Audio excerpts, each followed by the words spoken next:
Subscribe नमस्कार my सर्वांना. YouTube तर channel. आजचा प्रश्न असा आहे की क्रांतीज्योती सावित्रीबाई फुले यांचे प्रकाशित साहित्य कोणते? प्रश्न काय आहे? क्रांतीज्योती सावित्रीबाई फुले यांचे प्रकाशित साहित्य कोणते? त्याचं उत्तर असं आहे, क्रांतीज्योती सावित्रीबाई फुले यांचं प्रकाशित साहित्य एक काव्यफुले काव्यसंग्रह, त्यानंतर सावित्रीबाईंची गाणी 1891 मध्ये प्रसिद्ध झालं.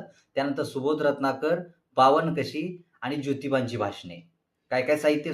काव्यफुले काव्यसंग्रह, त्यानंतर सावित्रीबाईंची गाणी, सुबोध रत्नाकर, बावनकशी आणि ज्योतिबांची भाषणे असं साहित्य क्रांतीज्योती सावित्रीबाई फुले यांचं प्रकाशित झालेलं साहित्य आहे.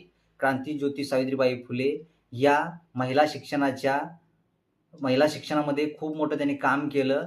त्यांचा जन्मदिवस 3 जानेवारी हा बालिका दिन म्हणून साजरा केला जातो, स्त्री मुक्ती दिन म्हणून साजरा केला जातो. त्या भारतातील पहिल्या शिक्षिका तसेच भारतातील पहिल्या मुख्याध्यापिका म्हणून त्यांची ओळख आज आहे. खूप खूप धन्यवाद. असेच व्हिडिओ आमचे तुम्ही पाहत राहा. आमच्या चॅनलला सबस्क्राईब करा, शेअर करा, लाईक करा. खूप खूप धन्यवाद. नमस्कार.